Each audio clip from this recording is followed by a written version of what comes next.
So again, similar to the polywave table, you've got a lot of sources and destinations. So velocity to strike is the first. So that's basically, does my velocity make it louder? So soft, hard. If I change that to 0, then everything's the same level. So that's easy. Velocity to tone is obviously velocity, and I should say I'm pressing MIDI notes here to demo this, but that's only because I don't have a CV gate, a velocity sensitive gate input conveniently to demo with. The gate inputs are velocity sensitive. So if you give that a varying gate strength, the same thing will apply as if you were using MIDI velocity to press soft and hard. So velocity to tone, this links the note velocity to the tone of the thing. So the tone was the parameter that tends to make it brighter and last longer, or duller and last for less time. So if we give it a little bit of positive velocity to tone, then as we strike harder, it's going to get brighter and longer. Velocity to damp, similar with damping. So if I want harder notes to last longer, then I can give it some negative velocity to damp. Or if I want harder notes to be damped more, I can give it that. Velocity to damp, velocity to exciter. So this links the velocity of the note with the choice of exciter. Now, this is particularly useful when you've got a table full of slightly different ones and you want them to vary. And it does helpfully tell you the name of the current exciter at the bottom of the screen there. So at the moment we're in the built-in things, so that's not really going to give us much to work with. So if we change the table, say to this one, which we haven't used yet, put the default exciter somewhere in the middle, then velocity to exciter, if I give that a bit of positiveness, it's going to change. So as if you've got eagle eyes there, you can see the exciter number changing as I hit it harder. Maybe that wasn't a very good choice. Let's try, this is quite a nice one we used earlier. So velocity to exciter.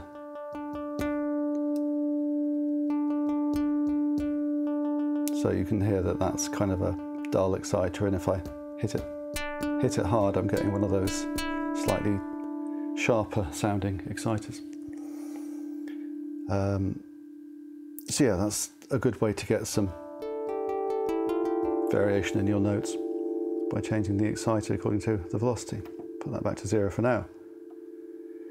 Then we're into similar things for pitch. So pitch to damp relates how the pitch of the note up and down the keyboard, up and down the CVs, to the damping. Pitch to exciter, same thing. As you go up and down the keyboard, you'll get a different exciter. So that's, well, that's just a nice way to get timbral variation according to the pitch of the note. Pitch to LPF. So there is a low pass filter that we haven't come to yet. So let's skip ahead to that, because that will make it a bit more obvious what we're talking about. So that's up here with the effects section, basically.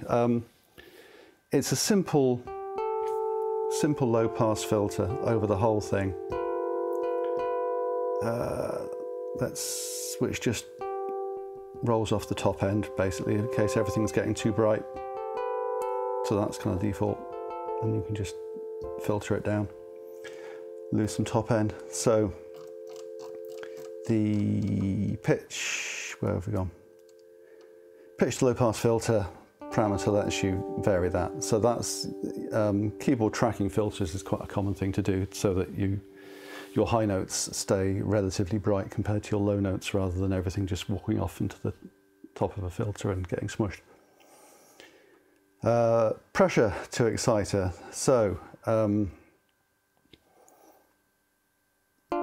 right, to demo this one, we'll have to go back into a mode where we can show pressure. So let's go back to strum mode, and we'll go into this multipluck table.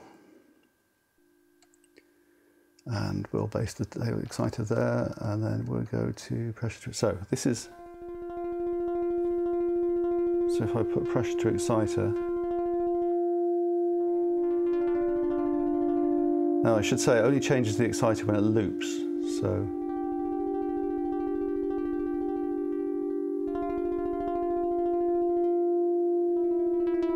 But you can see it changing there, and it's a subtle sound because the different exciters in this table are quite subtle variations on the same idea. But that's the gist of that one. Enveloped pitch, right, there is actually, although most of this synthesis mode is based on the natural action of resonating audio with an exciter, there is a conventional envelope in here as well, which is not used for like the volume of the sound or anything, but it is there as a kind of modulation source. So back to what we find easiest to work with, which is that, and then we'll give it a bit more tone so it rings out a bit, and then we'll go back to where we were. So enveloped pitch, basically modulate the pitch of the note with the envelope. So if we make it positive, get that, or if we make it negative.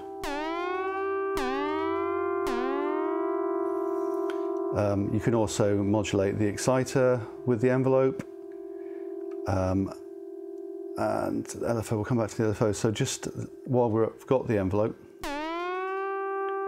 then obviously you've got the envelope times as you'd expect. Attack, decay, sustain, which is bipolar, so probably wouldn't want to do that with the pitch, but you could do that with something else. Leave that at 0, and then the release, which obviously you're not hearing because there's no sustain, but simple ADSR basically to modulate both the pitch of the note for that kind of initial boom kind of sound. Sorry, envelope to pitch, turn it off, and envelope to exciter, same thing. So also LFO.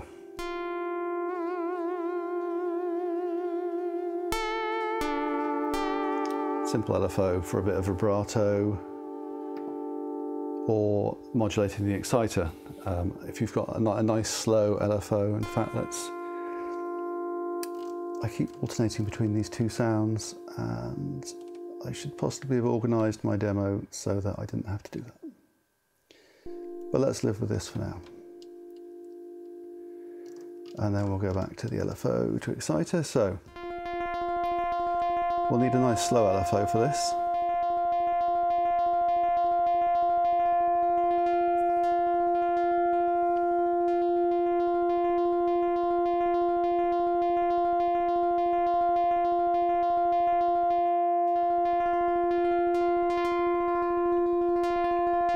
There we go. So again, you can see it more than hear it because there's such subtle variations, but you are getting a nice.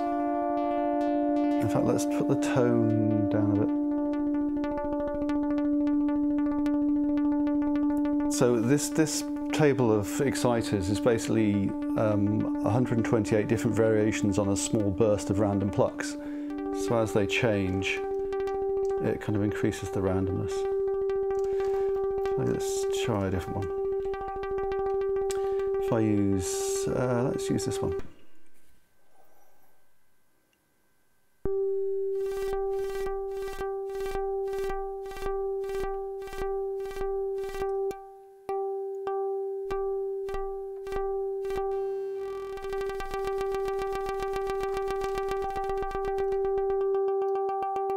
There we go. These exciters are much more different, so as the LFO is varying them,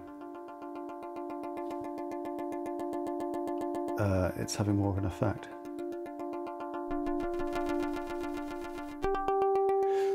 So there we go, that's that one. And that's LFO speed, and that's the envelope parameters we already saw. So that's the end of the modulation section as such. So then there are some slightly more mundane parameters. Tuning, obviously. Tune the whole thing up and down. Fine tune.